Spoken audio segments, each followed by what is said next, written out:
Isto é, o mesmo critério para a adesão seria também utilizado para a renovação. Professor Marcelo, foi isso, não é? Então, feitas essas considerações, termino por aqui. Obrigado. Senhor reitor, só antes de passar a palavra aos inscritos, o que nós acordamos na reunião é que as 3 comissões... Perfeito. Então, a 7 tem... Passar para a 7 aqui. Então, uma palavra a Sara. Bom dia a todos e todas. Considerando que o nosso pró-reitor já apresentou, vou passar só para o final do parecer, então. Então, ressaltamos a importância do desenvolvimento de uma política de assistência estudantil que contemple cada vez mais as demandas do corpo discente da UFRJ. Destacamos, entretanto, a ausência de menção aos estudantes da educação básica da UFRJ, da Escola de Educação Infantil e do Colégio de Aplicação, que, desde que foi instituído o acesso democrático por meio de sorteio, vem necessitando da construção de uma política de assistência e permanência. No caso do CAP, ressaltamos que muitos estudantes permanecem na escola no contraturno para as aulas de apoio e atividades didáticas e que, pela sua localização, não é possível o acesso aos restaurantes universitários. Diante do exposto, considerando a necessidade premente de ações que visem reduzir a evasão e a retenção dos estudantes de graduação e pós-graduação, bem como garantir o seu desempenho acadêmico e sua permanência qualitativa na UFRJ, somos de parecer favorável à resolução. E indicamos o estudo para posterior inclusão nesta resolução de programas e benefícios destinados ao conjunto dos estudantes da educação básica. Pela Comissão de Desenvolvimento, Marcelo. Igualmente, vou acompanhar a professora Cristina. A parte inicial do parecer é uma descrição do objeto que já foi feita muito bem por a reitoria, com auxílio aí das imagens. E parto só para a parte final, que é análise e parecer. Sob o ponto de vista do desenvolvimento da UFRJ, a proposta está constituída como um importante avanço para a consolidação e o aperfeiçoamento das políticas adotadas pela universidade ao longo da sua história, e mais especialmente a partir do início do século XXI.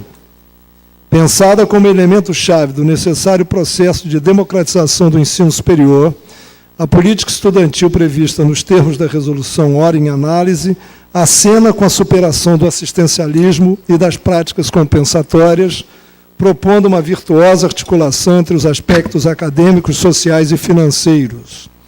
Neste sentido, o referido documento coroa um esforço de quase 2 décadas que a UFRJ e outras instituições públicas de ensino superior vêm desenvolvendo para institucionalizar a política estudantil dentro dos marcos das suas legislações internas e das suas estruturas.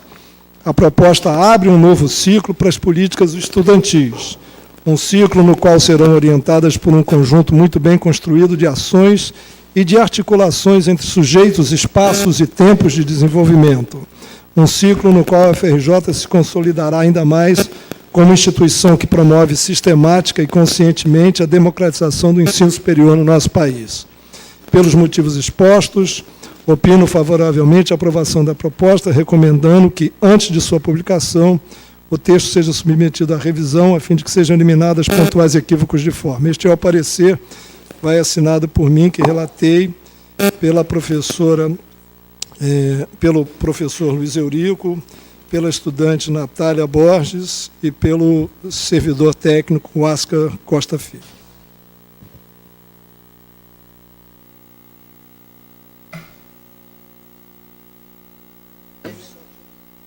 O professor Ricardo agora. Na sequência, o professor Sérgio. Eu só gostaria de dizer que eu sou favorável ao parecer e gostaria de parabenizar o pró-reitor de Políticas Estudantis pelo trabalho, né? Eu tenho certeza que não foi um trabalho fácil de ser realizado. E eu gostaria de dizer do meu contentamento em ver aquele gráfico de barras mostrando o crescimento praticamente exponencial do número de alunos da universidade que tem renda de até meio salário mínimo. Isso mostra o acerto desta universidade ao adotar o sistema de cotas. E eu fico muito feliz porque eu participei deste Consune, nesta época eu era titular, na época do professor Aloísio, e pude ter a felicidade de votar a favor dessa política. E a gente vê agora, alguns anos depois, esse resultado maravilhoso, né, que mostra que é um instrumento efetivo de ascensão social. Tá? É isso, obrigado. Só uma questão de ordem, desculpe, é porque no acordo que fizemos lá para aprovação, os estudantes também estariam nessa primeira fase para apresentar destaques que eles já tinham. Então, a gente negociou que faria a apresentação das comissões e dos destaques dos estudantes, já, inclusive, discutidos com a PR7. Não é isso? Já tem aqui a inscrição bem, dos estudantes. Só para garantir. Eu sugiro, seguinte, inclusive, que possamos manter a fala dos estudantes em sequência, para que haja manifestação. E essas opiniões foram resultantes de um acúmulo. O restante do Conselho está recebendo agora. Então, seria interessante receber o pacote completo de uma vez, quer dizer, a opinião das comissões e o que foi debatido e pactuado entre a PR7 e os estudantes. Vamos escutar o professor Sérgio, depois nós vamos ter a participação da bancada estudantil. Obrigado. Bom, eu sei que o trabalho é muito árduo, que é muita atividade, principalmente no início do ano, mas eu não posso deixar de pedir que isso seja entregue com um pouquinho mais de antecedência para a gente poder ler a resolução e debater com mais profundidade. Mas eu entendo perfeitamente que existem prazos, existem outras atividades que as comissões exercem, mas eu não posso deixar de me furtar a fazer isso. Isso dito, eu queria só um esclarecimento sobre o artigo 32, que fala do CR, porque a versão que a gente recebeu aqui diz que o CRA tem que ser maior do que 5, mas pelo que eu entendi, a proposta atual é que ele seja maior que 4. É isso, certo? E aí, modificando lá embaixo também o artigo 50, se não me engano, para ficar compatível a permanência, certo? Isso. Então, eu só tenho mais duas observações. Primeira, eu não achei aqui nessa lida muito rápida que eu fiz algum critério de priorização, porque como existe uma demanda reprimida, existe um número enorme de alunos que satisfaz todos esses critérios. Então, eu não sei onde está escrito, se é que está escrito, qual é o critério de prioridade que a gente dá para esses alunos. Eu não sei, talvez seja no edital, eu confesso a minha ignorância, mas eu gostaria de saber qual é o critério de prioridade que esses alunos têm que obedecer. A segunda observação, eu estava verificando aqui se existia esse critério de prioridade, e eu achei aqui, acho que foi no artigo 50, no inciso 4, ele fala não ter atingido o prazo médio de integralização, salvo os casos que se enquadrem no previsto pelo artigo 33, parágrafo 1. Eu fui olhar o artigo 33 e ele não tem parágrafo. Então, deve ter um typo aqui, deve estar se referindo a um outro artigo, né? Certamente é um typo fácil de identificar pela comissão que redigiu isso daqui. Obrigado, Sérgio. Agora vamos escutar os estudantes. Vamos manter a fala dos estudantes num bloco sequencial.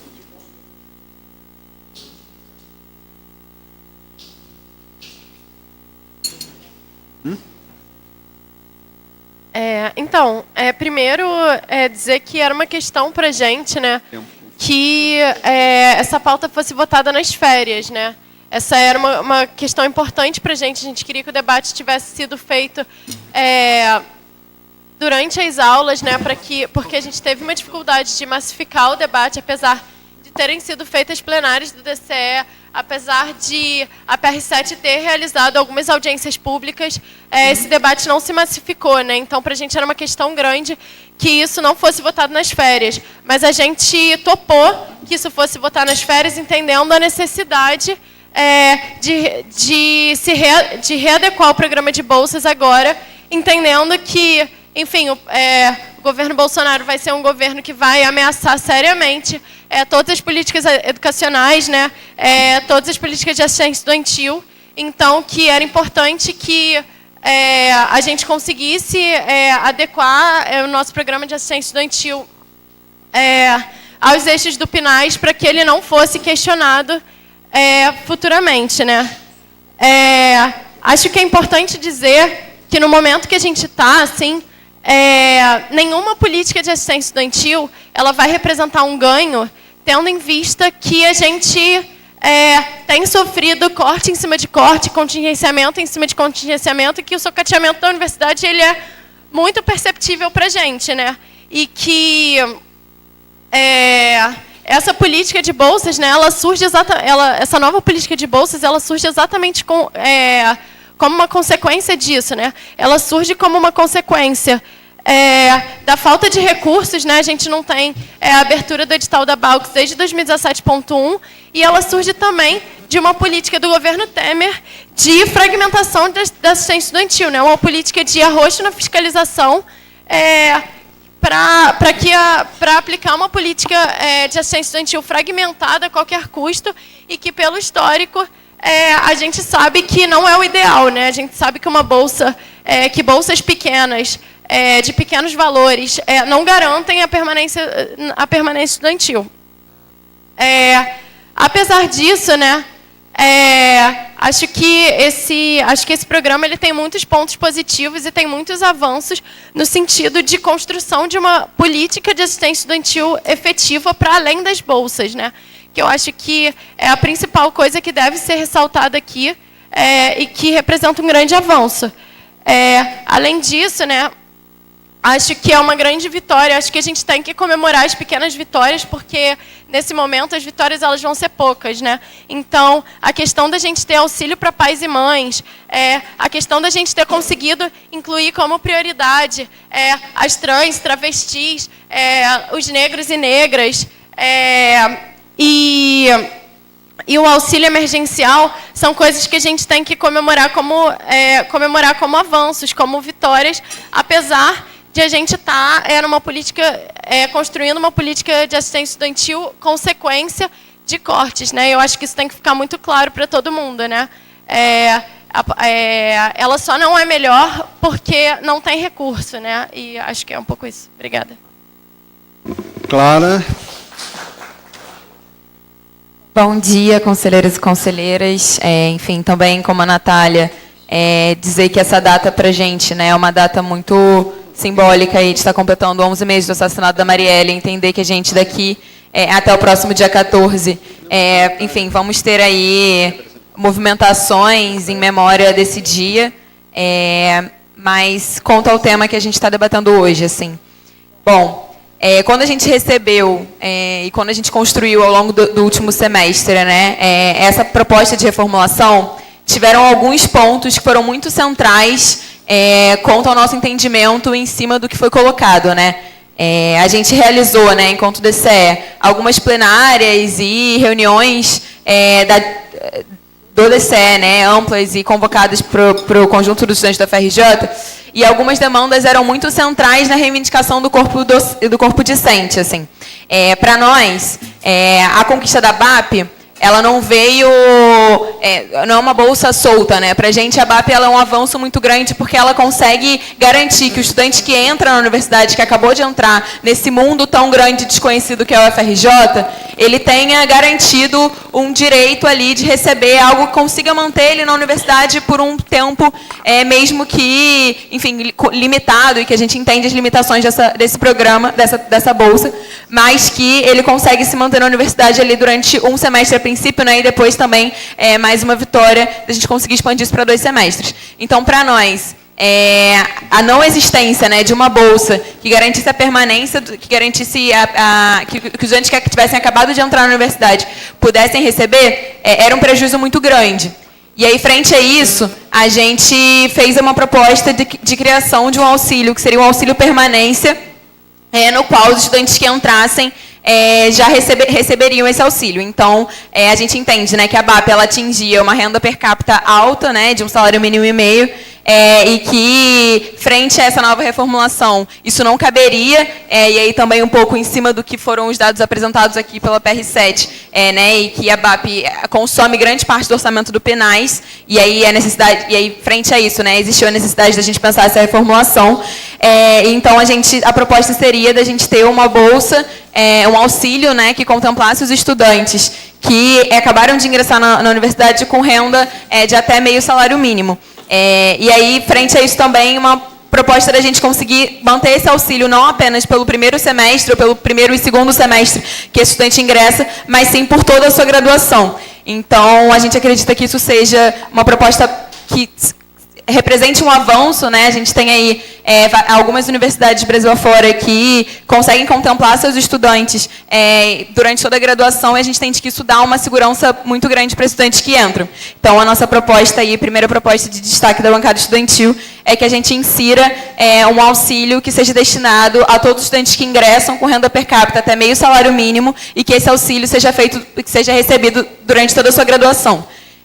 Enfim, acho que a Juliana já apresentou um pouco também sobre o nosso debate quanto à fragilidade, né, da fragmentação das bolsas. Então, a gente entende que essa seria uma bolsa que conseguiria contemplar aí os estudantes mais precarizados da universidade durante toda a sua graduação, e que, por isso, ela deveria ser uma bolsa, um auxílio compreendido como bem central dessa política, e que representa um avanço dentro desse cenário conturbado orçamentário que a gente vive hoje na universidade. Natália, na sequência, Lino. Bom dia a todos e todas, novamente. Eu acho que a Ju e a Clara já mostraram um pouco do aspecto do que a gente pensa sobre a política de acesso, de permanência, e acho que eu queria falar assim que de todas as discussões, né, e de tudo que a gente tem acumulado e tem trazido, é que, para além de pensar essa política, às vezes a gente viu os gráficos, né, quando a gente coloca muito em números, eu acho que é fundamental a gente não esquecer que, para além de um valor de uma bolsa, para além da quantidade, a gente não está tratando de números só, né? A gente está tratando de vida de jovens que já passaram por uma peneira difícil e não tão inclusiva, que é o vestibular, né, dado o número de jovens hoje que a gente tem dentro das universidades e que a gente tem fora das universidades. A gente sabe que está longe de atingir o ideal do que a gente quer, e que, para além disso, são estudantes que chegam com um sonho que muitas vezes não conseguem concluir. E, devido à democratização da universidade nos últimos períodos, o que eu acho que o professor Medronho colocou, que a gente tem que demarcar como foi positiva, como foi uma política da nossa universidade, a gente sempre coloca que não é o suficiente, sempre vamos colocar que não é o suficiente, né? Mas que foi uma decisão acertada e que ela mudou a cara da nossa universidade, que ela trouxe, inclusive, para os espaços institucionais, debates como esse, que não seriam possíveis se a gente não tivesse conseguido com que esses estudantes com esse perfil tivessem adentrado à universidade. E, em vista disso, eu acho que a gente colocou alguns critérios que nos são muito caros, né? Nos últimos períodos, a gente tem visto uma tentativa de sucatear cada vez mais a universidade pública, e os estudantes, e principalmente os estudantes de baixa renda, são os que mais sofrem com isso. A gente aqui na UFRJ conseguiu, mesmo em meio a alguns retrocessos, algumas conquistas nos últimos períodos, e mais essa conquista eu acho que vem, inclusive, para reafirmar o que o movimento estudantil está disposto a fazer nesse próximo semestre, mesmo em frente a um governo que a gente sabe que não vai medir esforços para que esses estudantes hoje não permaneçam mais nas universidades. Então, eu acho que é um recado, inclusive, com essas mudanças, que a gente acha fundamental hoje os alunos que estão vindo se matricular na próxima semana, que estão com uma expectativa de que vão receber essa bolsa, a gente tenha um processo de transição para esse novo programa. Então, os alunos ingressantes no primeiro semestre, que já escolheram a UFRJ, muitos, inclusive, que escolheram sair de seus estados porque tinham a possibilidade dessa bolsa, não tem como mais nem modificar a sua escolha. Então, a gente acha que esse processo de transição ele é fundamental para os estudantes desse primeiro semestre, que seria o valor da BAP por um ano, né? E depois todos os ingressantes eles entrariam nesse novo programa, que também é um avanço, porque apesar de ser muito importante a adaptação para todo mundo que entra um ano, e a gente sempre fez a defesa da BAP, isso se estender para toda a graduação, para a gente é uma vitória muito grande. A possibilidade, claro, de conseguir uma iniciação científica, um estágio, ela é possível, mas ela é vulnerável. Você ter a certeza de que você vai ter uma bolsa durante toda a sua graduação, abre a perspectiva e dá muita mais estabilidade do estudante conseguir estar na sua universidade e saber que vai se formar. Então, essa extensão assim foi algo muito caro para a gente, que a gente acha que é fundamental toda essa política que a gente está debatendo se concretizar nessa bolsa que dure a graduação toda, que vai fazer muita diferença na universidade, principalmente nos números de evasão. E acho que as outras pontuações, elas também são fundamentais, né? A gente ter um material de apoio didático, são coisas do eixo Pinais, inclusive, que politicamente nos resguardam para conseguir defender a política de assistência estudantil. Então, acho que foi um avanço, foi muito debatido, a gente fez diversas reuniões do DCE, a gente tentou fazer ao máximo com que, infelizmente, estamos lidando com pouco, que a gente sabe que é pouco, mas que dentro do possível a gente está fazendo o máximo para que mais estudantes sejam abarcados pela política de assistência estudantil. Então, eu acho que a gente tem que não só aprovar isso hoje, mas temos que sair daqui pensando em como a gente vai conseguir avançar mesmo nesse cenário adverso que a gente vai ter nesse semestre. Obrigado, Natália. Nina, e na sequência, Beatriz. Oi, gente, boa tarde. Tá funcionando? Tá funcionando. Eu já estou no Conselho umas 3 sessões, mas acho que ainda não me apresentei. Meu nome é Nina, eu sou estudante de Economia, lá da Praia Vermelha, e sou militante do Levante Popular da Juventude. Eu acho que as meninas já explicaram bastante assim, o debate que a gente teve super extenso dentro do movimento estudantil sobre o que a gente queria para essas bolsas, assim, dado que, para nós, a BAP ela é muito, muito cara e que a gente sabe que a verba que a gente tem hoje ela ainda é insuficiente para contemplar o Pinais, né? E que eu acho que isso coloca para nós aqui desse conselho, que a gente já está debatendo há um tempo, né, a importância, cada vez mais, a gente defender a universidade pública, gratuita, de qualidade, com autonomia, da gente incluir nessa luta o acesso e a permanência dos estudantes pobres que tiveram acesso à universidade pela primeira vez e os estudantes de outros estados, né, que podem vir para a FRJ, não só morando no Rio de Janeiro, não tendo que pagar passagem para fazer vestibular, etc. E que isso é muito importante para a popularização da universidade. Eu acho também, a gente pode ressaltar que a assistência estudantil, e eu acho que isso é uma coisa que vai ficar cada vez mais difícil, mas que a gente tem que sempre lembrar, não é só a questão de bolsa, a assistência estudantil ela é muito mais ampla, inclusive quando a gente consegue construir estruturas de assistência estudantil para além das bolsas, bandejão, alojamento, etc. A gente fica com muito mais sustento para os retrocessos que vêm, como esse de agora, então para a gente também sempre ter isso na nossa mente.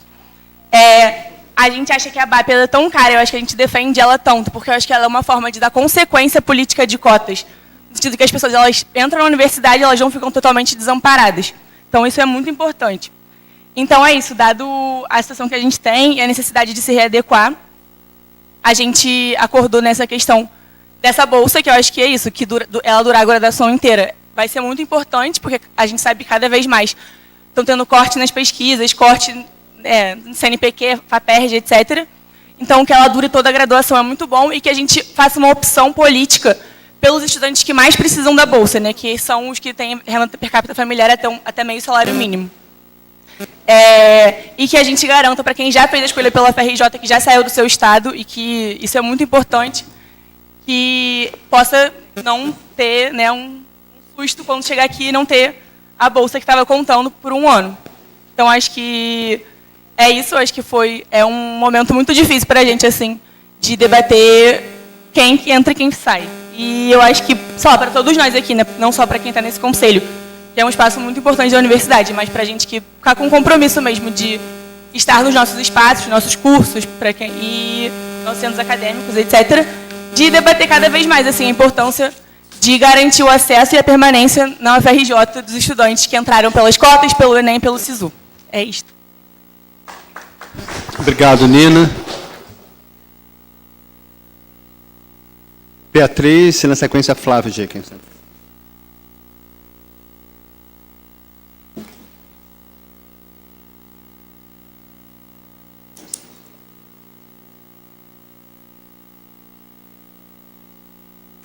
Obrigada.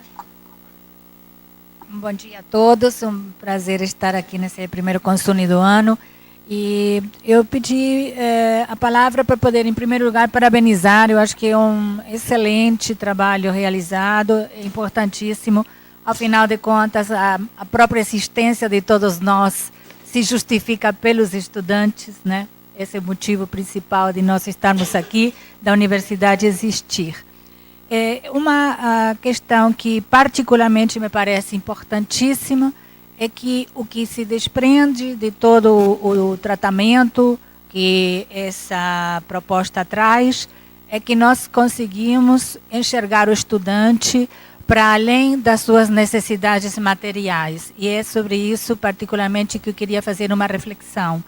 É claro, aqui um esboço, né, como não poderia deixar de ser, de políticas que terão que ser depois implementadas, desenvolvidas e amadurecidas. Parece-me extremamente importante que esteja aqui já refletida a iniciativa de um apoio psicológico aos nossos estudantes. Nós sabemos o quanto pesa em muitos deles o problema da depressão decorrente de situações extremas de vulnerabilidade de diferente índole, né? Às vezes simplesmente questões de frustração, inclusive em relação à expectativa gerada, né? E de apoio pedagógico. Essa questão de apoio pedagógico, eu particularmente considero muito, mas muito necessária, se em particular focarmos os calouros. Esse primeiro ano que aqui as próprias representantes do movimento estudantil qualifica como um ano chave na vida do estudante. E efetivamente, eu tenho particularmente dado bastante aula sempre para os calouros, e me parece fundamental esse artigo 14 do Programa de Apoio Pedagógico na ação que implica com os docentes e, claro, também com os técnicos administrativos.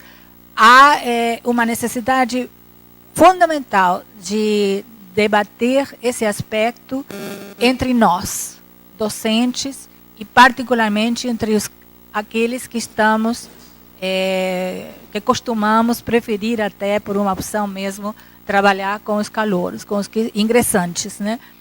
Esses ingressantes estão vindo justamente pelo perfil que estamos apontando aqui, de como mudou o perfil social dos nossos alunos. Costumam vir, eu estou falando pelo menos da área de humanas, não sei se na área científica, imagino que não seja diferente, costumam vir com muitíssimas carências da parte do ensino anterior, né?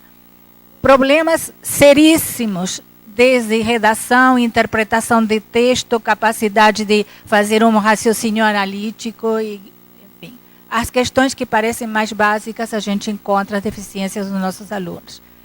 Então, esse artigo 14, eu imagino que vai implicar uma labor, um desafio extraordinário para que cada uma das nossas unidades possa, ao interior da unidade, trabalhar, convocar os docentes para analisar esses aspectos. Quem que é o próximo? Nós temos que ter aí uma dedicação ainda maior de horas extras, de aulas extras, de oficinas, do que for necessário, se realmente estivermos empenhados, não somente em permitir que os nossos alunos permaneçam por um apoio financeiro que eles necessitam, mas às vezes não é necessariamente a questão financeira a que vai levar a uma desistência e esses índices elevados que nós temos de desistência em muitos dos nossos cursos.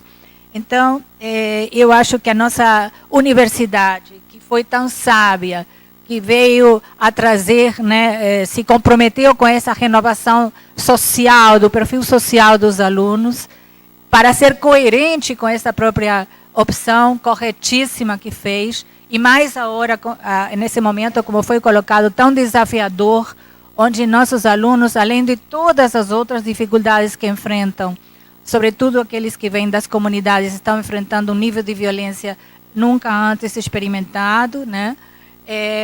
Me parece fundamental que possamos ter esse artigo 14, assim como aquele outro de apoio psicológico, debatido em cada uma das nossas unidades. E meus parabéns, porque eu acho que essa proposta, essa iniciativa vai ser um divisor de águas em relação a como nós estamos lidando com nossos estudantes. Muito obrigada.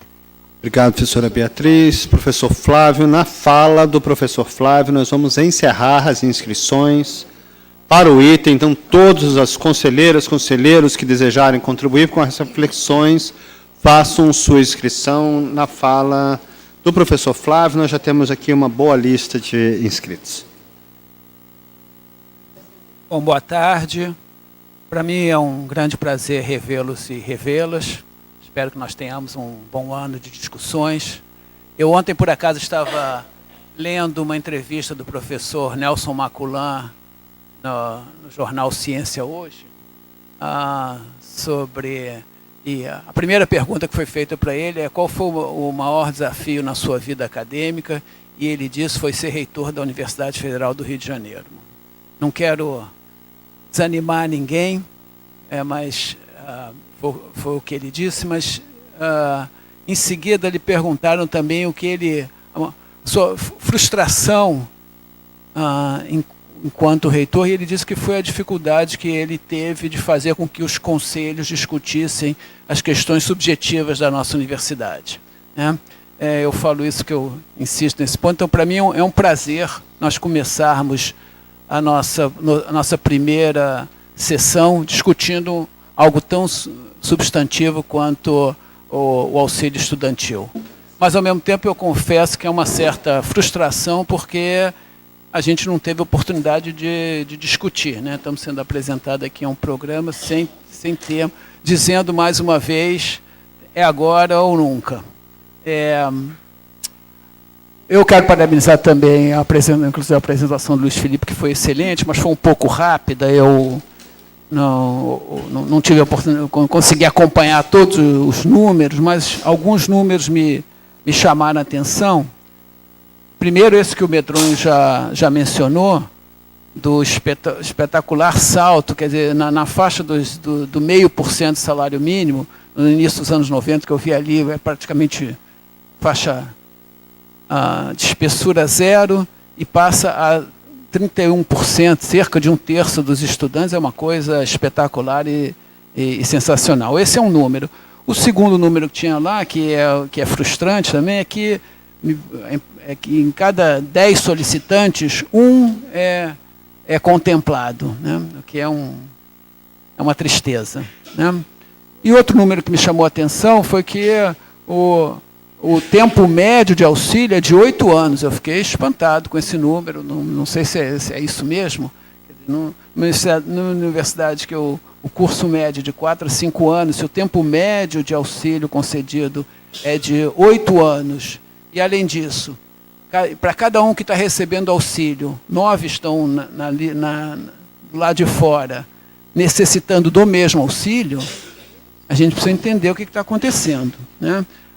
Há queixas de que não há um processo mais rigoroso de verificação se a bolsa está sendo concedida corretamente, no sentido que se o aluno está cumprindo com as exigências. Agora eu escutei aqui falar em CRs, mas o fato é que, aparentemente, há alunos que estão desfrutando dessa bolsa, que estão com um tempo excessivo na universidade, enquanto outros alunos, necessitando da mesma bolsa e nas mesmas condições, não estão recebendo nada. Então, a gente era preciso, eu gostaria que a gente discutisse melhor essa questão. Um outro número que apareceu foi que se eu entendi bem também, vamos passar agora de 7 mil auxílios a 11 mil auxílios, é isso, né? Isso significa que o auxílio médio vai diminuir, significa que o recurso, acredito eu, não tem aumentado. Então, isso significa que o auxílio médio vai diminuir, propiciar um maior número de contemplados. É isso, né? Ok, tá bom, obrigado. Professora Débora, na sequência, professor Chico Esteves, estão inscritos ainda Juliana, Marcelo, Sara e Walter. Então, está inscrito aqui, não há problema. Bem, boa tarde a todos e todas. Eu também, da mesma forma que alguns outros colegas, começo realmente parabenizando, sei lá, no fundo do meu coração, todos os envolvidos nesse processo de gerar esse documento. Na pessoa do professor Felipe, eu parabenizo e congratulo a todos, porque, conforme a professora Beatriz colocou com brilhantismo, trata-se de um divisor de águas. Hoje é um dia, né, um marco na UFRJ estarmos aqui, conforme também o professor Flávio ressalta e sempre vem ressaltando, em torno de uma temática que realmente é de substância e sobre a qual cabe ao Conselho Universitário debater e, enfim, tratar dessa questão. Eu peço desculpas à própria minha comissão, da qual eu faço parte, a 7, porque eu deveria ter feito esses pequeníssimos ajustes ou sugestões que eu vou fazer agora na reunião, deveria ter levado isso, mas eu realmente não tive tempo de ler. A gente recebeu esse documento também, eu só li na íntegra, né, todas as páginas, as 13 páginas do documento. Até o professor Felipe veio aqui num determinado momento, eu já passei para ele algumas sugestões, algumas observações que eu tenho a fazer e que eu vou pontuar aqui de forma bem rápida. Desculpa, professora Cristina, devia ter levado isso hoje mais cedo, mas não foi possível. Nesse parágrafo, no artigo 7º, logo no começo, eu sinto falta, eu acho que isso vai completamente ao encontro do que a professora Cristina colocou, quando a gente fala nesse inciso primeiro, que os programas são estudantes com matrículas ativas em qualquer nível. Eu sinto um pouco de falta de definir o que é em qualquer nível. Eu acho que isso contempla, se a gente definisse o que é nível, talvez incluísse aí os estudantes da educação básica de alguma forma. Eu, quando li, falei em qualquer nível, que no primeiro período, segundo período, terceiro período, quinto período, mas, na verdade, é o que a gente gostaria e que a Cristina colocou bem, que é falar que vai vários níveis. No artigo 15º, são só pequeníssimas sugestões, já as passei para o Felipe. No artigo 15º, onde se lista, né, o Programa de Inclusão e Combate à Opressão e Violência, conjunto de ações voltadas, aí lista, né, o público-alvo LGBT, pretos, pardos. Eu senti falta da inclusão dos povos indígenas. Não faz menção, e a gente tem... né, qual é o artigo, professora? É o 15º. Programa de inclusão. Inclusive, a gente tem até na pós-graduação cotas, né? Embora os alunos da pós-graduação não necessariamente são alvo de grande parte desses programas, mas deixá-los de fora me parece estranho. Então, eu sugiro a inclusão do 15º. Da mesma forma, até eu já falei com o professor, no próprio artigo 15º, no inciso 2º, onde são listados, né, algumas outras, também são perfumarias, né, só para, né, a gente estar com um documento tão bonito para eventualmente chegar na quase perfeição.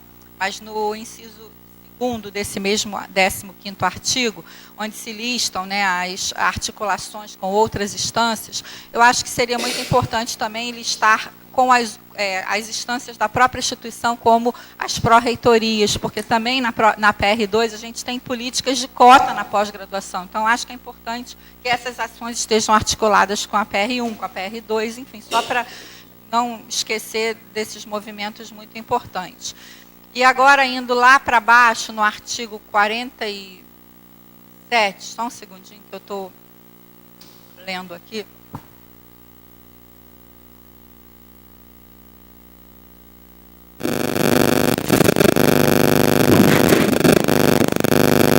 No artigo 47 é só uma besteirinha, porque está falando estudante que não atenda ao disposto pelo O, aí eu acho que está o texto que ficou faltante, né? Já falei. Então, assim, da minha leitura, né, que foi feita também agora pela manhã, eu identifiquei esses 4 pequenos elementos que poderiam ser, se acordados por todos, pensados. E eu gostaria, só nesses últimos segundos que me restam, chamar a atenção para uma coisa muito importante que esse documento trata no seu final, que é a avaliação dessas políticas. Então, eu acho muito importante que fique um compromisso, que daqui a um ano, 2 anos, que a gente venha aqui e se debruce, não só isso que o professor Flávio nos lembrou, né, é 8 anos, que a gente se debruce de fato, não só políticas de quem ganhou bolsa, como foi a sua performance na instituição, se melhorou, né, mas também assim, como é que as COAs estão trabalhando, como é que todos os aspectos dessa política, que a gente possa daqui a um ano ter um verdadeiro,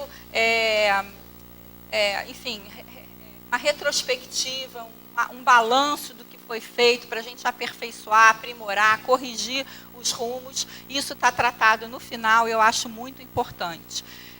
E também, só para finalizar, eu acho que a gente também tem que ser um pouco mais célere, em algumas vezes, nos pedidos que chegam. Isso não está aqui, né? Então a gente sabe que muitas vezes chegam até esse conselho ou outros conselhos, pedidos que às vezes tardam 1, 2 anos. Então a gente também tem que pensar um pouco de que maneira, para combinar com todo esse movimento, a gente também, né, avaliar e conceder para um aluno, às vezes ele já se formou e não interessa mais. Então é mais uma reflexão de nós para nós mesmos, de como a gente pode Obrigado. ser mais sério. Chico, Esteves. Tem. Obrigado, professor. Eu vou ser muito breve, porque a professora Beatriz, ao meu lado, e a professora Débora, as conselheiras, já falaram 99% do que eu ia falar. Mas, rapidamente, os conselheiros que não conhecem esse trabalho, essa equipe da PR7, eu fico muito feliz em pertencer a esse quadro do FRJ, quando eu vejo jovens que compõem a PR7, o Luiz Felipe, a Camila. Eu me lembro quando eles tomaram posse, não tinha um recurso disponível para eles, eles foram com carros próprios para Macaé. Lembra? Carro pequeno, lotado deles, sem diária, sem nenhum recurso. Se abrigaram no NUPEM e nunca esqueceram que nós temos um campus Caxias e um campus Macaé. Costuraram a parceria com a Prefeitura de Macaé. Hoje, nós, alunos da UFRJ em Macaé, têm possibilidade de alojamento. A Prefeitura alugou um hotel, disponibilizou, construiu uma casa de estudantes de Macaé, compartilhado entre a UFRJ, UF, FEMAS, que é a Universidade Municipal, e a UERJ. A alimentação, costurada a parceria por eles, nós temos em Macaé o restaurante popular. Foi levada a equipe, a professora responsável pela alimentação aqui, desculpa, a Lúcia, claro, fez uma vistoria da qualidade, juntamente com as nutricionistas de Macaé. A questão de higiene foi ficar extremamente impressionada pela qualidade da alimentação e pela qualidade com a qual essa alimentação é preparada. Então, hoje, nossos alunos têm restaurantes disponíveis em Macaé. Eu acho que o preço acho que é R$1 ou R$2 também, como o nosso. Os nossos ônibus levam os alunos, tudo isso costurado pelo Luiz Felipe, Camila e outros colegas. Só para complementar, isso me deixa muito tranquilo ao longo da minha terceira idade, porque o UFRJ, com esses novos servidores e novos docentes, ao contrário de muitos daqueles que só veem o produtivismo, publicar, eles também pensam que a UFRJ é muito mais que uma máquina de publicar, é uma máquina de trabalhar com pessoas, com gente, sobretudo naquele cenário que nós estamos vendo, crescente, com a participação de alunos cuja renda é muito aquém daquilo que nós desejávamos. Então, Luiz, cadê Luiz? Parabéns e transmita toda a equipe, Camila. O pessoal fica orgulhoso de alguma maneira ter ajudado vocês nessa luta. Obrigado.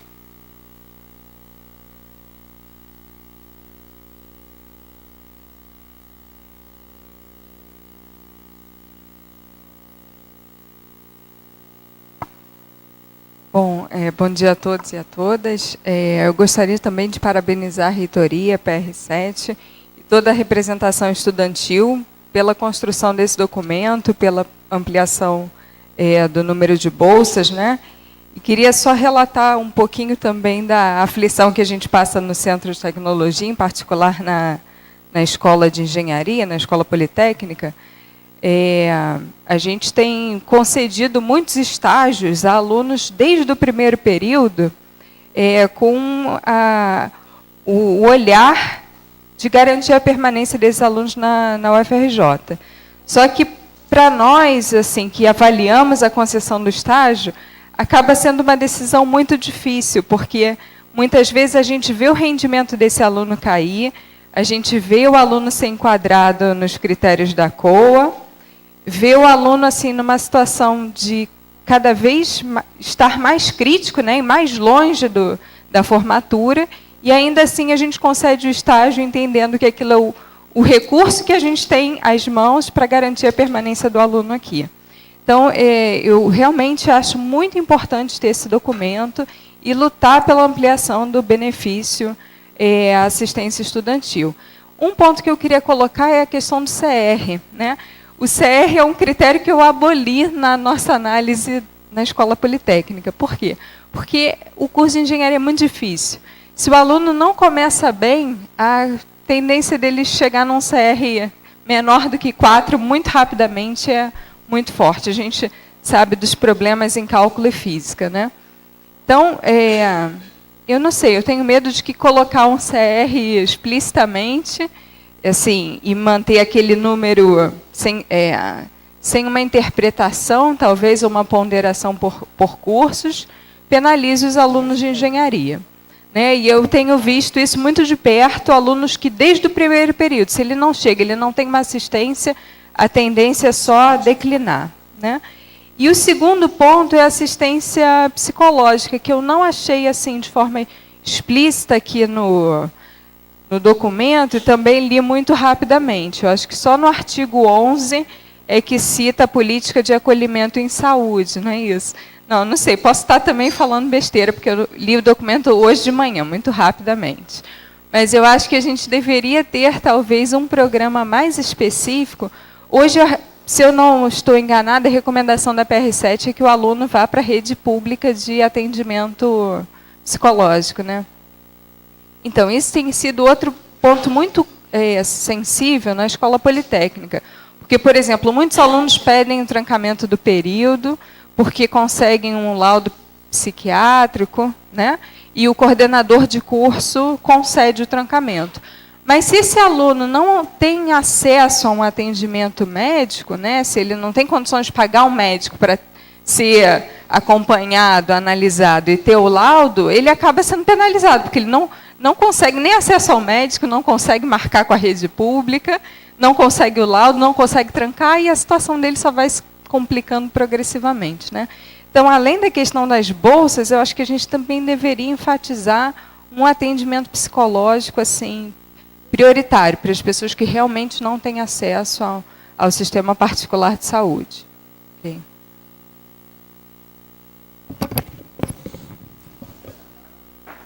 Então, igualmente parabenizando e celebrando, né? Acho que o termo é esse, que é um esforço coletivo de muitas pessoas que estão, que outras que já estiveram, não é? E de todos os segmentos da UFRJ. Eu queria falar inicialmente algo que falamos na reunião das comissões aqui pela manhã e que acho que tem a ver com o que a professora Juliana acabou de dizer também.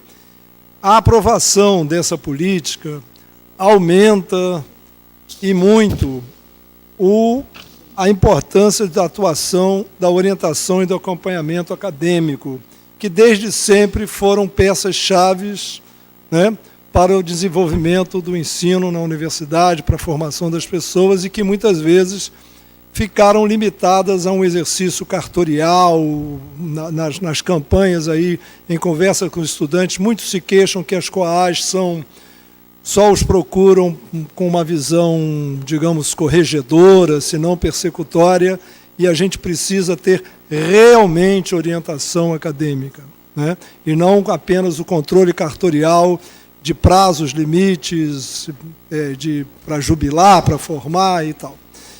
Isto feito, a segunda observação é que existe uma demanda real e crescente para uma política para estudantes da educação básica. E eu vou fazer aqui, então, a sugestão, a recomendação, o pedido de que essa política, se já não está sendo gestada na PR7, passe a ser, que se componham grupos, para que se faça uma resolução específica, complementar, porque essa, evidentemente, há especificidades. O CAP este ano já teve cotas raciais, né, racial e social. A Escola de Educação Infantil e o CAP, independentemente da adoção de cota, já adotam o ingresso universal, o CAP há muitos anos, a escola há 2 ou 3, quer dizer, e há demandas específicas de alimentação, quer dizer, nós não temos uma cozinha industrial no colégio de aplicação. Como é que esse estudante vai comer, não é, fazer as suas refeições? Então, a política, evidentemente, não é a mesma, né? O beneficiário direto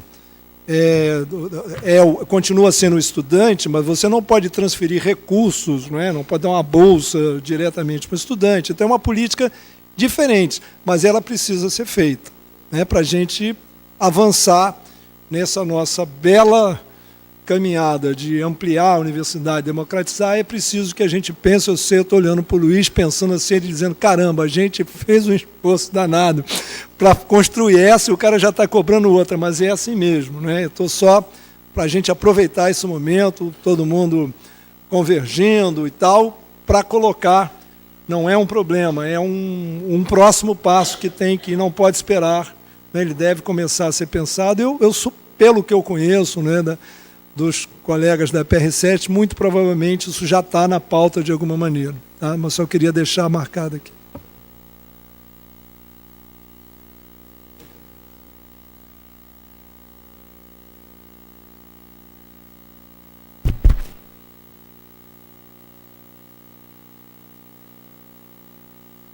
Obrigada. Me inscrevi também para parabenizar a Pró-Reitoria, que é parte de uma reitoria, né? Parabenizar também a reitoria, e especialmente as estudantes. Falo as hoje porque a bancada que está representando os estudantes e as estudantes é uma bancada feminina, né? Não há que se esquecer disso, porque temos sempre muitas lutas para fazer. Porque ter uma política de assistência estudantil, num tempo como este, eu sou de uma área que tem por objeto de estudo a construção das políticas sociais, né? Há outros que constroem outras coisas. Nós construímos políticas sociais que são instrumentos da realização dos direitos. Então, dizer e saudar hoje, a 14 de fevereiro de 2019, a finalização mais acabada de uma política social num tempo em que as políticas sociais e os direitos sociais estão sendo extirpados da vida social, não é pouco, né? É óbvio, por ser uma política social no modo de produção capitalista, e as políticas sociais no modo de produção capitalista nunca atenderão a todos, não é do modo de produção capitalista acabar com a desigualdade social. Ainda assim, a política de assistência estudantil, a política para os estudantes e para as estudantes continuarem, não só acessarem, mas permanecerem na universidade, claro que precisa ser constantemente melhorada, avaliada e lutarmos para que ela se expanda. Nesse sentido, damos um passo aqui para realizar aquilo que está na Constituição. Direito ao acesso e permanência é um direito de cidadania e uma obrigação do Estado. A despeito do Estado brasileiro, fazemos aqui um exercício, uma tentativa de implementar e alargar a política de assistência aos estudantes e às estudantes. Não há que se pensar que os 8 anos de duração estejam desconectados da destruição dos direitos. Os 8 anos de duração e de permanência numa bolsa ou de necessidade de um auxílio é a própria expressão da ausência da política, não é o seu contrário. é a própria expressão da dificuldade de manutenção dessa política. Então, embora comemoremos, hoje sim é um dia de comemoração, salve a luta dos estudantes e das estudantes principalmente, porque aqui hoje estão, e essa luta vem de longe, e de professores e professoras, e de técnicos e técnicas também alinhadas ao exercício desse direito. Estamos apenas começando, mas viva o começo.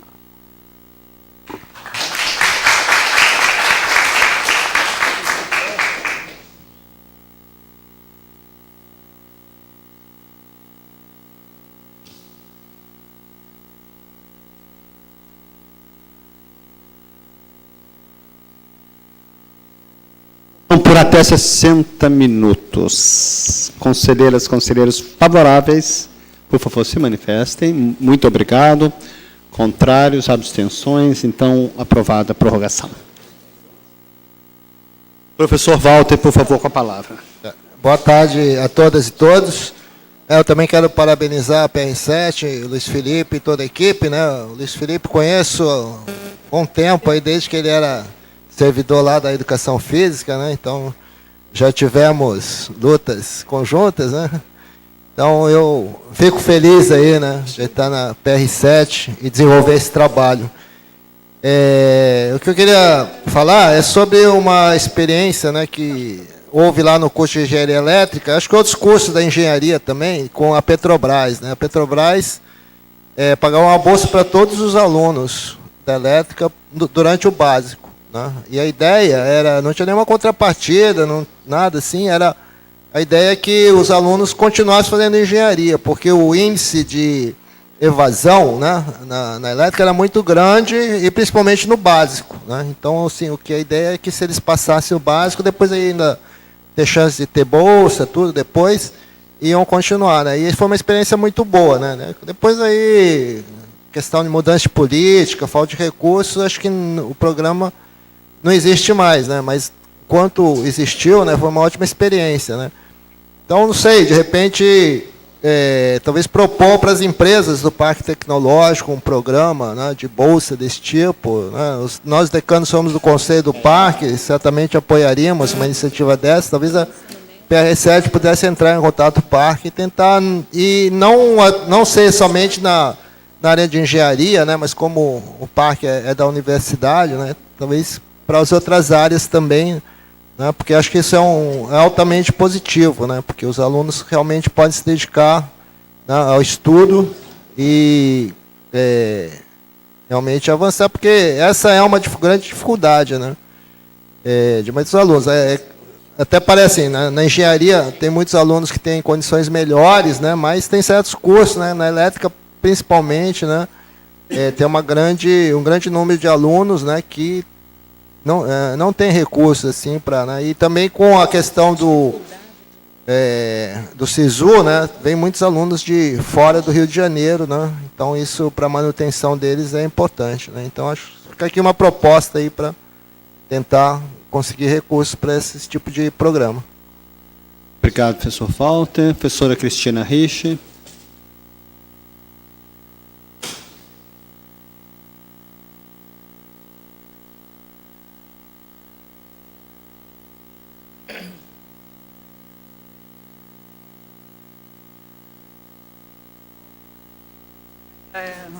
Boa tarde a todas e a todos, um bom 2019 e um bom começo nesse reencontro. Parabéns à reitoria, parabéns à pró-reitoria de Políticas Estudantis na figura do Luiz, e que eu estendo a toda a equipe, uma equipe que eu diria muito empenhada em dar efetividade ao trabalho da Pró-Reitoria de Políticas Estudantis. Eu me inscrevi porque eu tenho muito orgulho da participação do movimento estudantil, dos estudantes, e tenho muito orgulho do trabalho que a gente faz na ouvidoria. A ouvidoria foi uma das primeiras recomendações da ouvidoria, foi exatamente a de fazer com que a DAI deixasse de ser DAI e passasse a uma superintendência para depois ela atingir a sua plenitude como uma pró-reitoria de políticas estudantis. Eu tenho muito orgulho disso, porque foi um trabalho hercúleo, incansável, mas foi também a expressão da vontade, dos anseios de alunos invisíveis, de alunos que não têm voz, de alunos que sequer chegam aos seus coordenadores, aos seus professores, para dizerem o que estão sentindo e o que estão passando.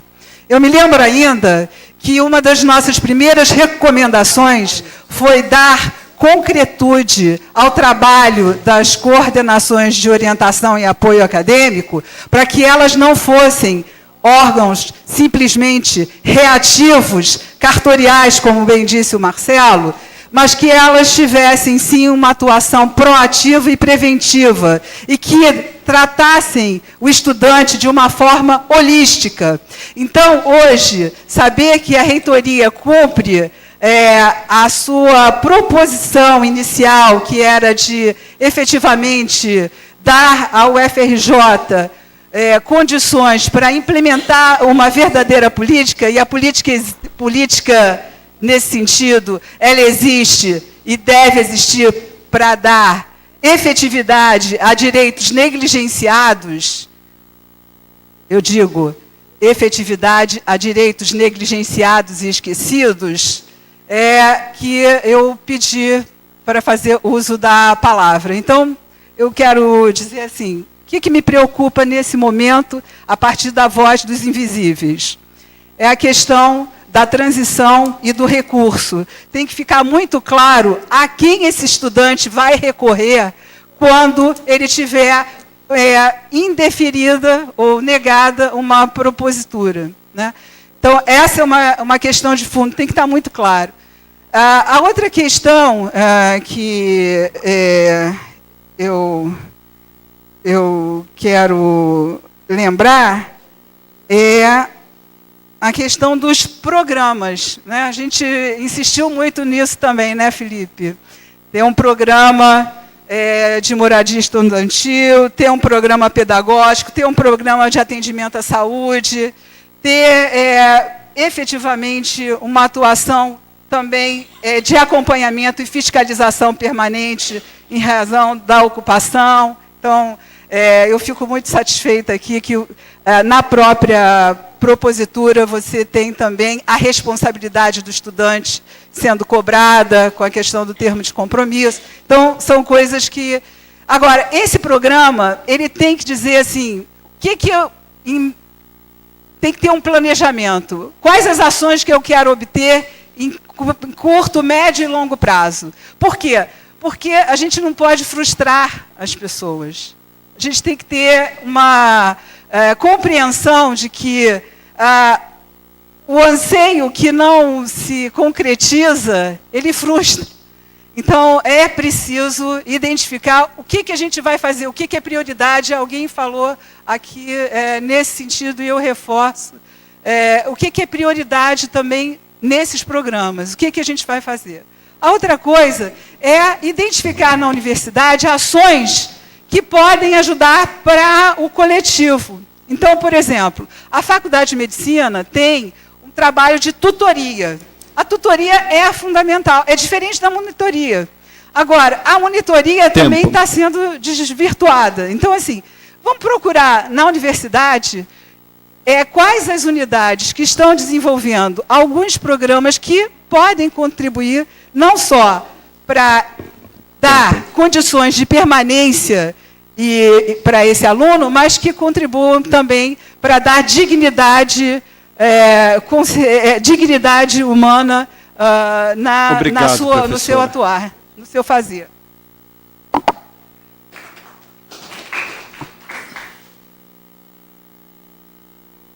A mesa registrou pedidos de esclarecimento, alterações de artigo. E, obviamente, nós temos que trabalhar agora com um método que nos permita chegar ao final para uma apreciação de conjunto. Foram levantadas questões e dúvidas relativas ao coeficiente de rendimento do estudante, os critérios de prioridade,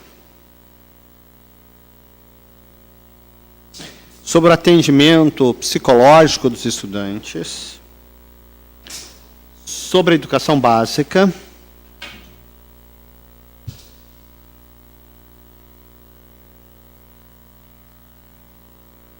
e também sugestões sobre possibilidade de recursos adicionais ao PNAES. Lembrando que, no caso do Parque Tecnológico, professor Walter, nós já temos um sistema de bolsas, que é o sistema para os estudantes da pós-graduação que estão fazendo mestrado e que tenham entrado por ação afirmativa.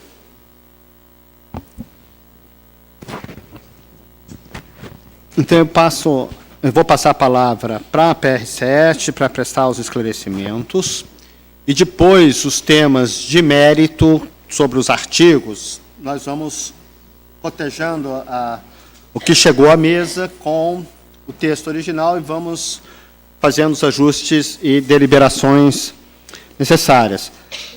É importante destacar, em todo esse processo, que nós estamos aqui tratando, conforme diversas conselheiras e conselheiros pontuaram, de uma condensação de muitas lutas estudantis. Até muito pouco tempo, nós não tínhamos recursos específicos para assistência estudantil, que é o PNAES. O PNAES ainda não está na forma de lei, é um decreto, o que fragiliza o PNAES. A ordem de grandeza do PNAES, obviamente, está muito aquém das necessidades. Vocês viram os dramáticos números. Em algumas modalidades, são apenas 10% dos estudantes contemplados, os que necessitam. Mas, de toda forma, o PNAES é um elemento muito decisivo da política de assistência estudantil. Sem o PNAES, nós não teríamos condição de abarcar o que já é muito insuficiente. Lembrando que também a mobilização dos estudantes da Indifes possibilitou que, em 2019, nós tivéssemos um aumento de 10% no montante do PNAES, o que para o FRJ significou aproximadamente 5 milhões de reais, que dá um pequeno alívio, enfim, para a situação muito difícil, né? Enfim. Então, Felipe, por favor, veja o que é já possível de fazermos de esclarecimento, eventualmente alguma proposta de melhoria de texto, para nós depois passarmos item a item.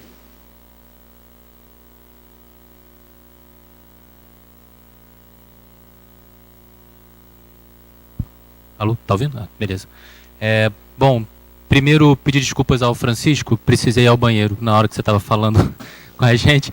Enfim, chamado da natureza, a gente não tem como fugir dele. Em primeiro lugar, agradecer, não em meu nome, mas em nome da equipe, das pessoas que transitaram por esse espaço, e acho que os parabéns são para o FRJ por conseguir discutir essa questão nesse momento, né? Eu agradeço em nome de todas as pessoas que transitam e militam pela assistência estudantil na UFRJ, e entendo que no Brasil, no momento em que a gente sofre regressões, como bem foi colocado por diversos conselheiros aqui durante suas falas. Queria pontuar que para a gente resistir nesse momento não é simplesmente parar onde estamos, é avançar o quanto nós pudermos, porque se a gente ficar parado, a gente está aceitando a derrota. A gente precisa avançar. Então, consolidar políticas, consolidar ações, avanços é fundamental no momento histórico que nós vivemos. Então, agradeço todas as felicitações em meu nome de toda a equipe da PR7, uma equipe que é integralmente composta por técnicos. Eu sou técnico administrativo também. Então, com grande felicidade que eu acolho as críticas e os elogios, acho que é fundamental. esclarecer alguns dos pontos rapidamente, foram inúmeras citações e menções a ajustes. Acho que os pequenos ajustes de redação a gente contempla, acho que eventualmente na escrita a gente acaba perdendo algum detalhe.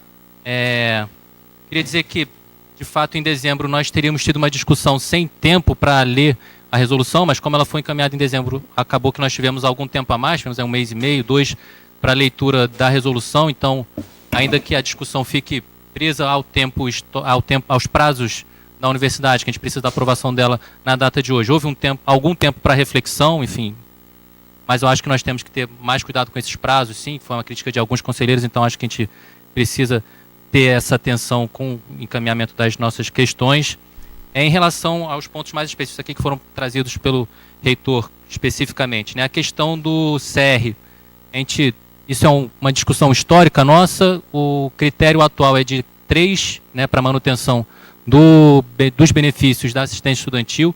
A gente entende que é uma sinalização muito baixa e que a gente precisa avançar em alguma medida para que os estudantes possam efetivamente permanecer e não necessariamente ficarem aqui o prazo que nós colocamos lá de 8 anos até nas suas graduações. Então, a gente também precisa levar em consideração que existem cursos de maior dificuldade, né, ou que os estudantes apresentam maior dificuldade nos seus percursos, e que a gente precisa levar em consideração os eventuais percalços.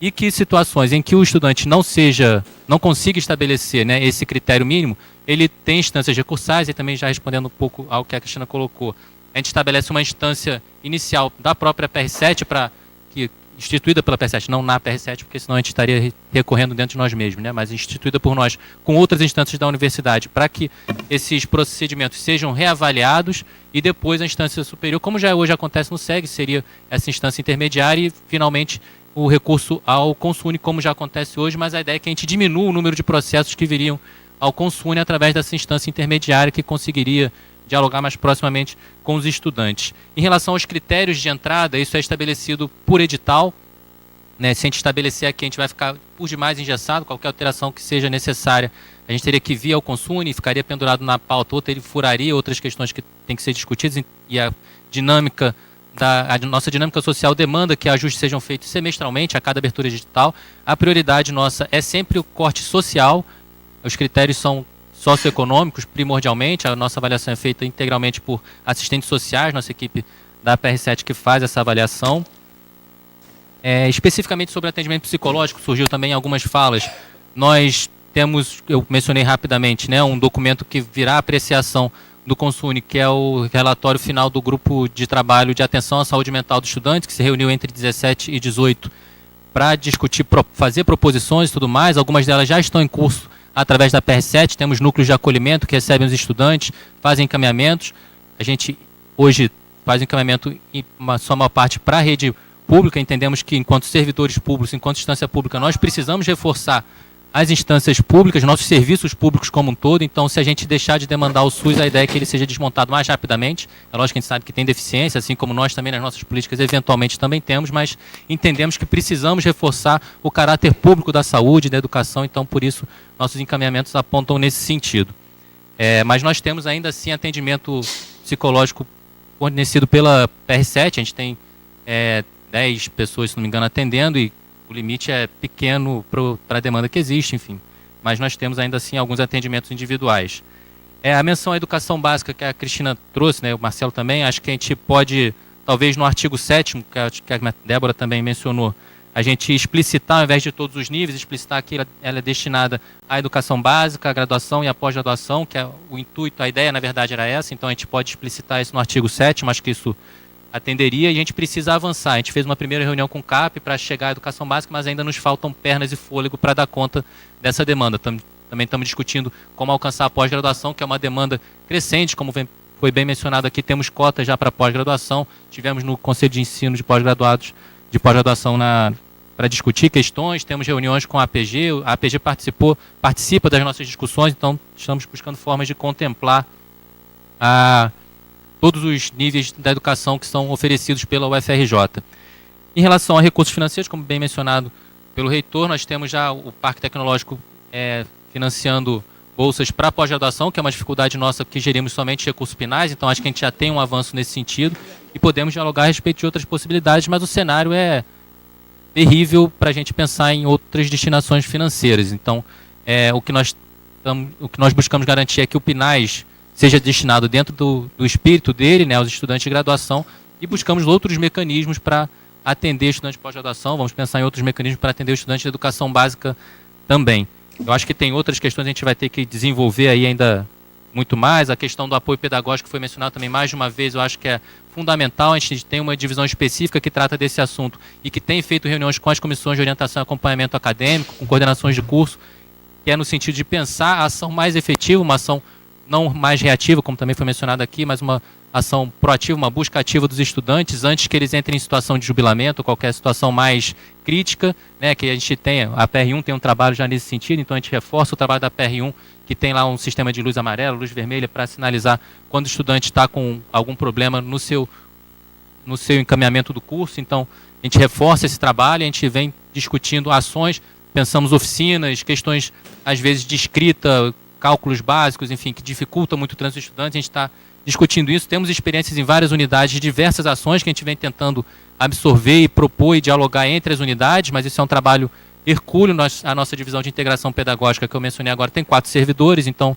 para dar conta da universidade, é um trabalho que vai demandar um tempo maior do que nós gostaríamos, mas isso está no nosso escopo.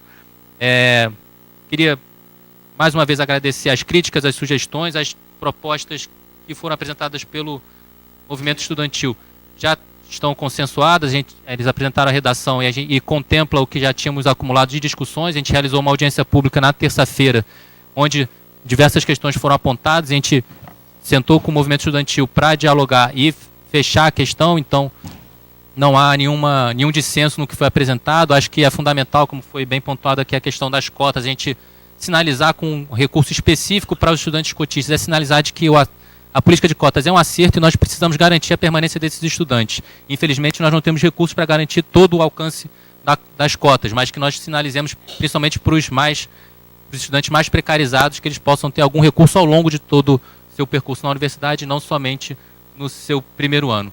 Enfim, a questão da assistência estudantil é muito complexa e tem N questões. Se eu for responder a cada uma das questões e cada uma das inscrições, a gente vai precisar de mais 3 consunes em sequência, a gente não sai daqui hoje. Então, acho que as principais questões estão pontuadas. A PR7 está sempre aberta ao diálogo, nós temos nossos canais de contato, ficamos ali no CCMN, na decania, agradecer ao CCMN também pelo espaço.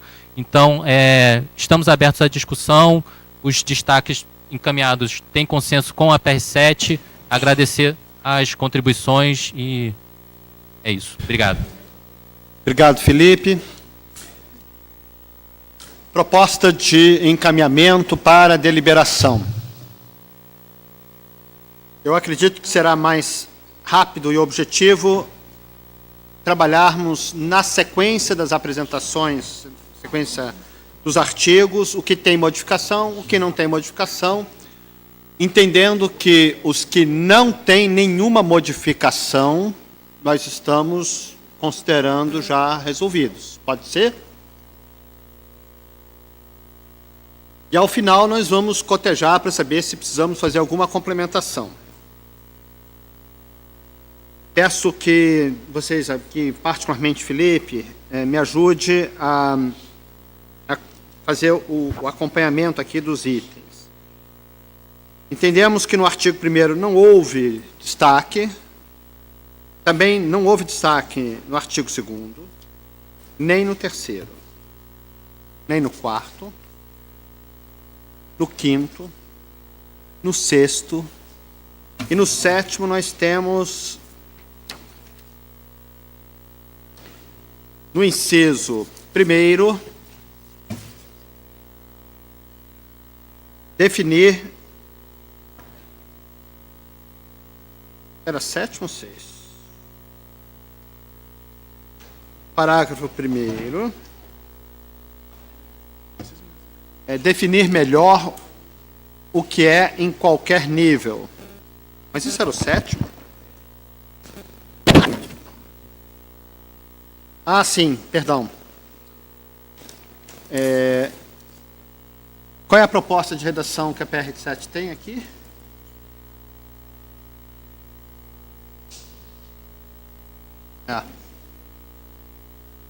Substituir o em qualquer nível por estudantes da educação básica, graduação e pós-graduação, para explicitar os termos. Professora Débora, tudo bem? É uma precisão de redação, não altera conteúdo.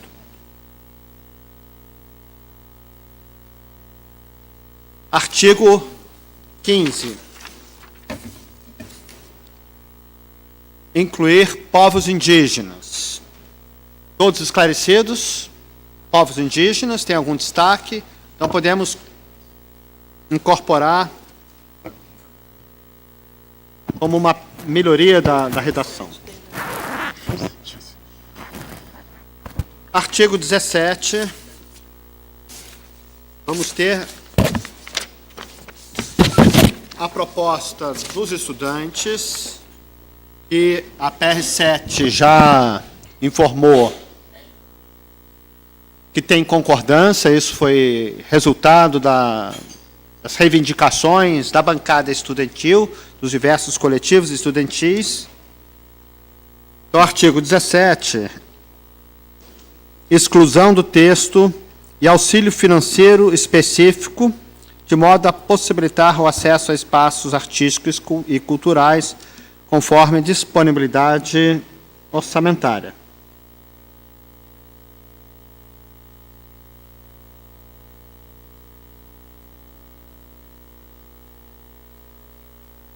Isso, então mantém o caput, acesso a equipamentos culturais, ponto. Correto?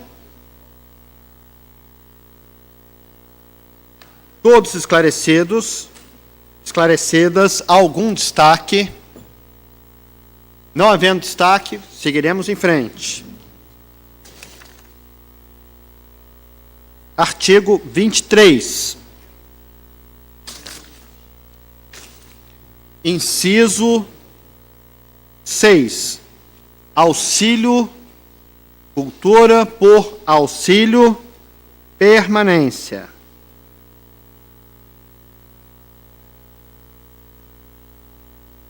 Algum destaque? Então, seguiremos.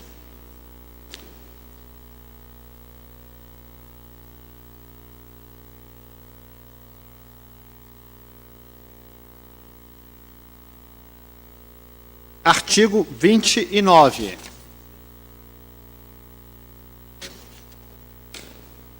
Não, mas antes do 29 nós temos o 27.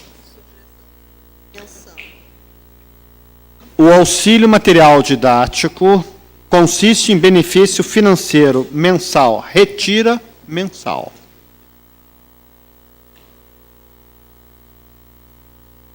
Todos acompanhando, esclarecidos, então vamos seguir em frente.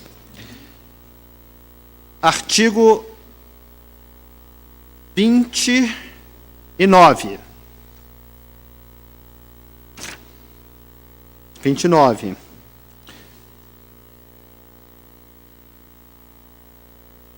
Benefício destinado a todos os ingressantes para essa modalidade, cota que promovem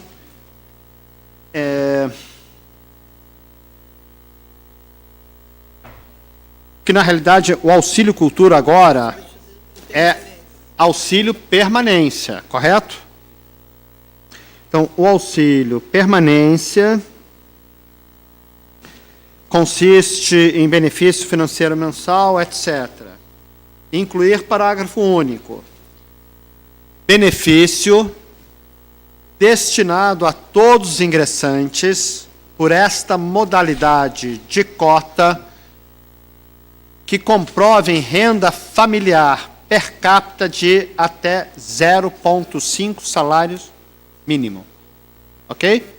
Foi o tema que foi aqui, foco da modificação, inclusive. Algum destaque?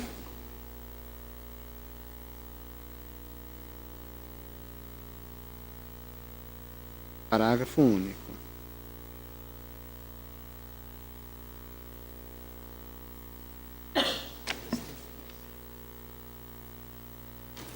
Artigo 32.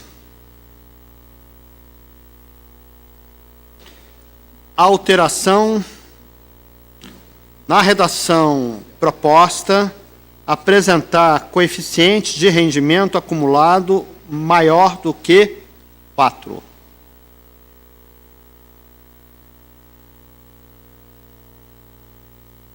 Algum destaque?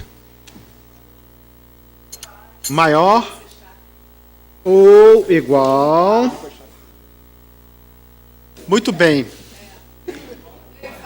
As virtudes da chatice. Pois é, não é justo, né? Aí o estudante vai falar, poxa, olhei a sessão do Conselho Universitário, não teve um para destacar isso? Não dá, né? Ok.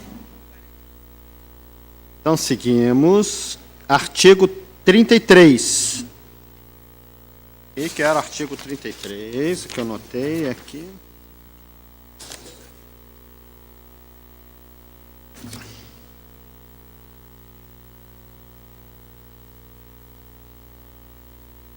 Não, aqui no 33 eu não achei nenhum registro. Não tem, né? Desculpa aqui a mesa. Artigo... Desculpa, tem sim, Roberto. Em função da redação do auxílio permanência, o inciso 6 cai. Então é supressão, sabia que tinha isso. Supressão do inciso 6, em função aí da redação anteriormente modificada.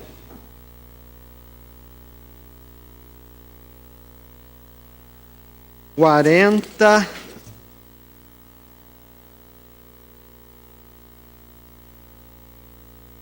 e quatro.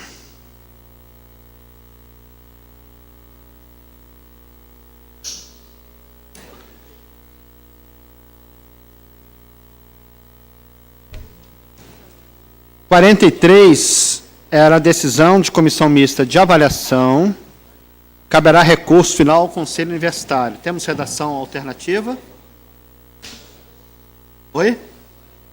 Então, 44, como a mesa está informando, 44. Vamos lá, o que tem? Modifica a redação proposta, tendo seu recurso provido, por uma das instâncias recursais, o candidato fará jus ao pagamento do auxílio somente a partir da data da decisão recursal. Temos a redação alternativa? Não, né? Então é só para registrar que temos aqui a modificação no artigo 44 do texto original. Algum destaque? Então seguimos adiante.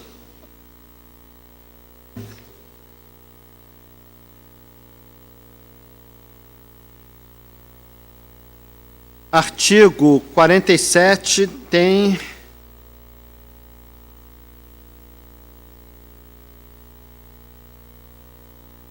E se demorar?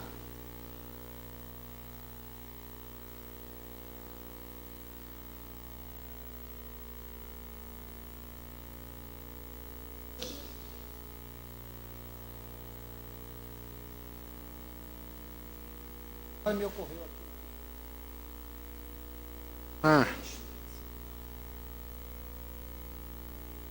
Parágrafo.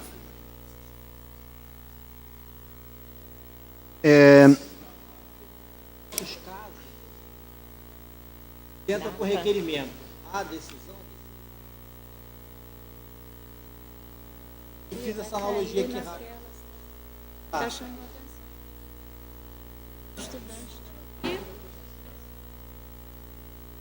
Eu vou fazer uma proposta que nós vamos deixar o 44 sobrestado. Vamos pensar numa redação, se for necessário, que possibilite melhor elaboração do teor, né, do objetivo do item. Então está em suspenso e vamos seguir para o 40. E aí eu peço que você, R7 e Roberto, bancada estudantil, me ajudem.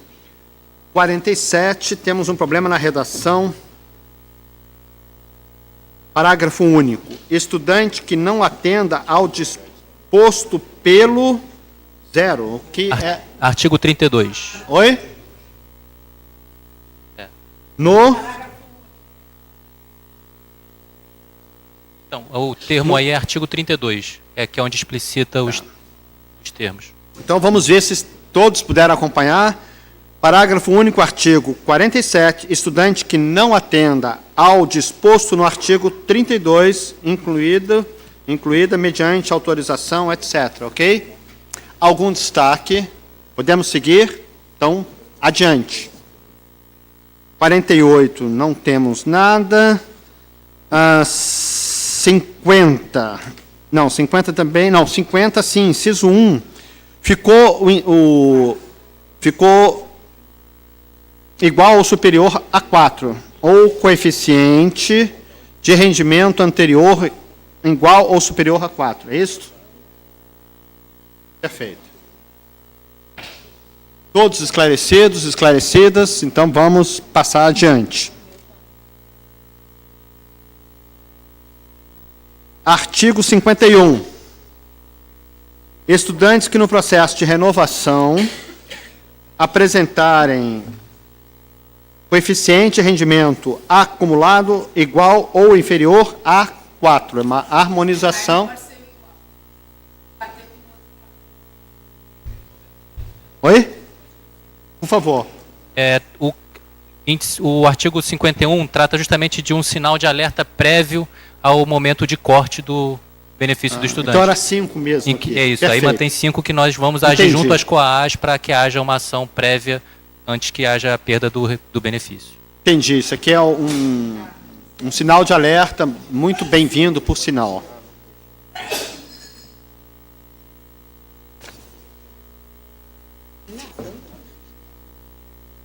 Artigo 62. Inclusão de um parágrafo 3º. Redação proposta pela bancada estudantil.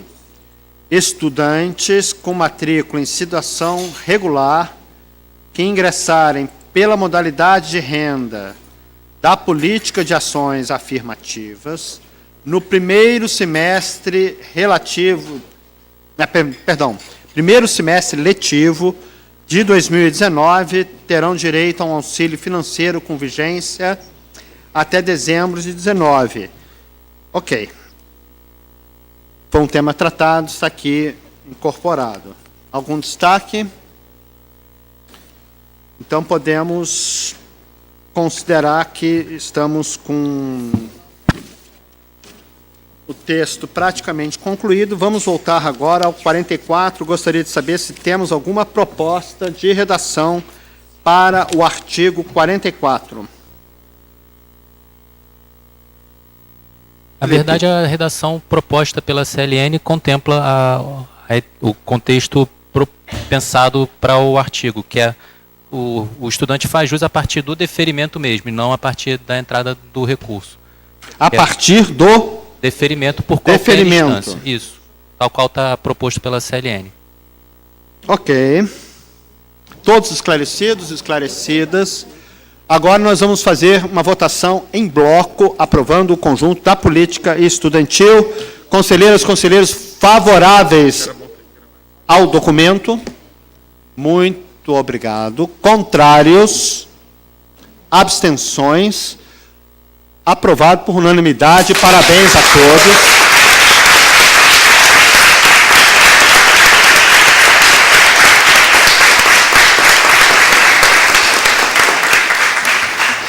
Parabenizar toda a equipe da PR7, parabenizar o trabalho e a mobilização dos estudantes, a bancada estudantil, pelo maravilhoso trabalho, enfim, de elaboração, de formulação de alternativas, e saudar a nossa instituição por termos agora um novo momento das políticas de assistência estudantil que seguramente reafirmarão o compromisso social da nossa instituição com os estudantes que são provenientes dos setores mais expropriados, mais explorados, enfim, na sociedade, e que estão mudando o perfil da nossa maravilhosa instituição.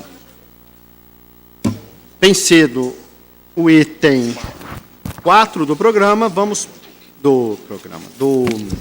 da pauta, vamos trabalhar agora o item 5, que é uma inclusão do CCS, relativa a concurso. Quem pode fazer a apresentação? O professor Naciuti, Marcelo. Então, professor Marcelo, com a palavra.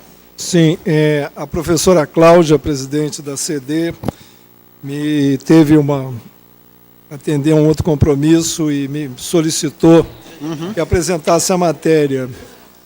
São vagas de 3 departamentos diferentes da medicina: departamento de ginecologia e obstetrícia, departamento de patologia e departamento de pediatria.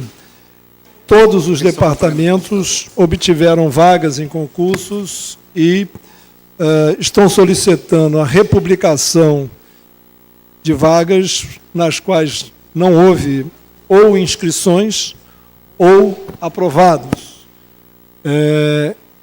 E todos pedem que, na republicação, estas vagas, que são originalmente para adjunto A, passem a ser para assistentes. Certo? Eu vou ler em separado porque não são exatamente iguais, são curtos os pareceres. Eu deixei o menos simples para o fim. Trata-se de... então, o Departamento de Ginecologia e Obstetrícia solicita a republicação da vaga, tem lá o código, o edital, de professor adjunto para assistente, em virtude da desistência do candidato inscrito no concurso. Essa solicitação foi aprovada pela congregação. Considerando a urgência da republicação da vaga, a baixa procura de candidatos pela vaga, apesar da ampla divulgação, sou de parecer favorável. Esse é o parecer favorável porque pede a republicação como assistente em função de ter havido apenas um inscrito que desistiu, sequer fez o concurso. Eu pergunto se relato todas ou se vamos apreciar uma a uma. Relato todas. Então, este é o primeiro caso, o parecer da CD, assinado por vários dos seus membros, é favorável. O segundo caso é do Departamento de Patologia, é um pouco mais amplo. O departamento solicita a republicação de 2 vagas do mesmo edital, com rebaixamento, né? Eu acho ruim, mas é o termo que está aqui, né? De professor adjunto para a titulação de mestre associado, e com seguintes motivos: o número de médicos que optam pelas... Sim, desculpe, é anatomia patológica, né? O número de médicos que optam pela especialização em anatomia patológica é cada vez menor. O número total de médicos patologistas no Brasil, segundo o último censo da Sociedade Brasileira de Patologia, foi em torno de 1.500.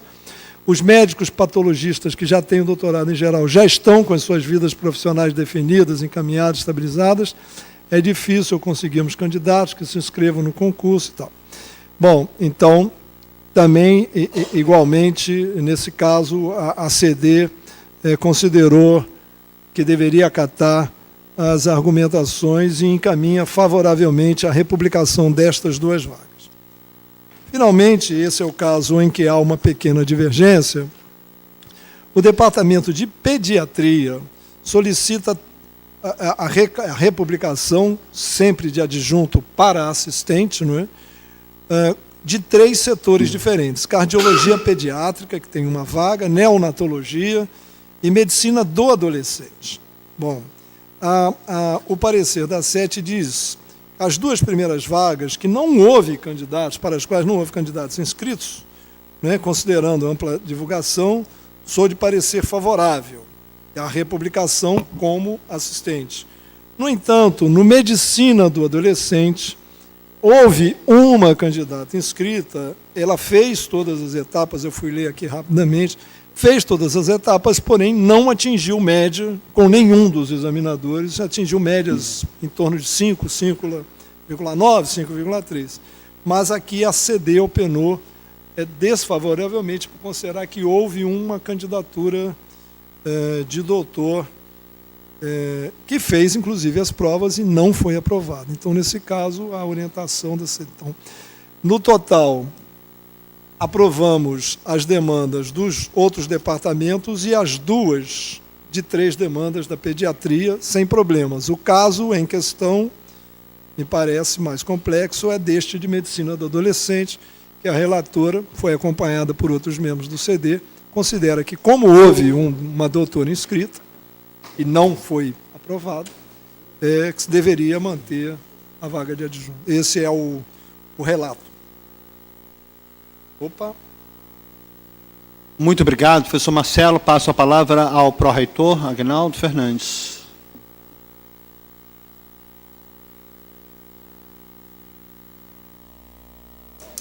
Boa tarde. Alô? Alô? Boa tarde a todo o Conselho. Primeiro, agradecer à Comissão de Desenvolvimento que prontamente atendeu, em especial a professora Cláudia, que fez os pareceres.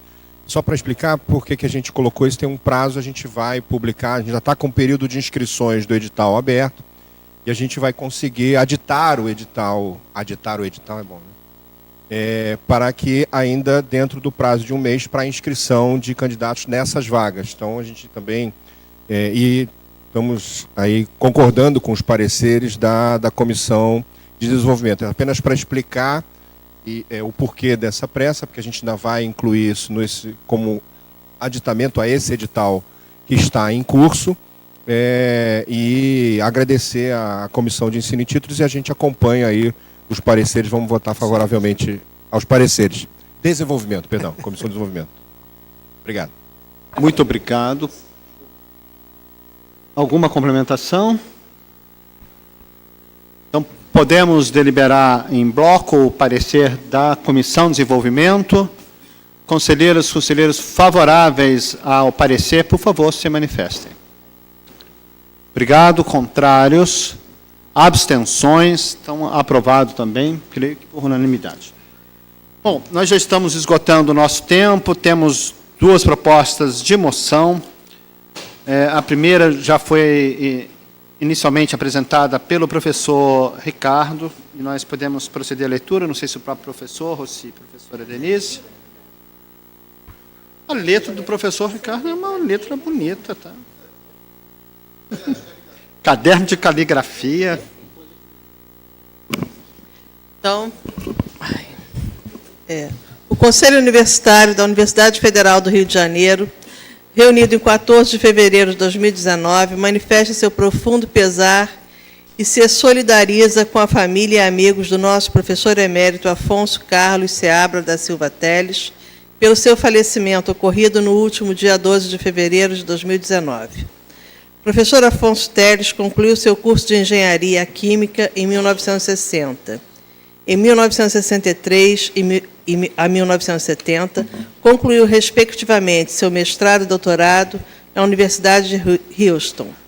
Em 1963, participou da primeira turma de mestrado da COP, criada pelo professor Alberto Luiz Coimbra.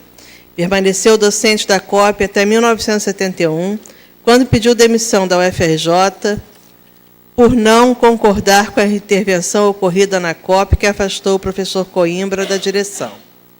De 1975 a 1976, foi coordenador do programa de pró-engenharia da FINEP, foi também diretor do CNPq de 1977 a 79, e em 1988 deixa a direção da Ciência e Engenharia e reingressa na COP como docente. Em 1993, é aprovado como professor titular da Escola de Química da UFRJ, onde exerceu suas atividades docentes até a sua aposentadoria compulsória, aos 70 anos de idade. Durante sua trajetória na UFRJ, foi também coordenador do Programa de Engenharia, do Programa de Tecnologia dos Processos Químicos e Bioquímicos, orientou dezenas de alunos de mestrado e doutorado, publicou dezenas de artigos científicos que lhe renderam alguns prêmios e patentes. O falecimento do professor Afonso Teles, um grande professor e pesquisador na área de sistemas particulados à turbulência, deixa uma grande lacuna no cenário brasileiro e, particularmente, na UFRJ. Uma contribuição? Então, em regime de votação, os conselheiros favoráveis, por favor, se manifestem. Contrários e abstenções, então, aprovada a moção de pesar. Professora Cristina, professora... uma segunda Moção. Alô? A professora Sara digitou, mas está com problema na impressora, a gente vai fazer a leitura aqui. Moção de apoio às escolas do campo e ao movimento do Trabalhadores Sem Terra.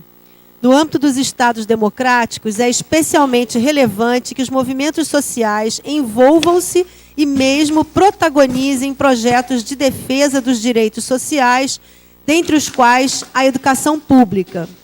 Graças a esses movimentos sociais, em muitos países, as pautas das escolas valorizam o universo cultural e social das singulares populações que habitam os países e integram-se ao universo educacional comum ao ensino de crianças, adolescentes, jovens e adultos e os conectam às suas condições de vida e ao universo da cultura letrada comum à totalidade das demais escolas do país. As escolas do campo do Movimento dos Trabalhadores Rurais Sem Terra, MST, são referências educacionais e nacional e internacionalmente tornaram-se em muitas unidades federativas do Brasil a única possibilidade de acesso à educação para a população trabalhadora que vive no campo. As escolas do campo, acompanhadas pelo MST, foram constituídas à luz das determinações da Constituição da República Federativa do Brasil, de 88, que preconiza o direito à educação como uma obrigação a ser assegurada pelo Estado e como um direito fundamental da cidadania. Essas escolas do campo, como as demais escolas brasileiras, cumprem também rigorosamente o estabelecido nas diretrizes curriculares nacionais para a educação básica do Ministério da Educação de 2010, assim como preconizado no Estatuto da Criança e do Adolescente, ECA.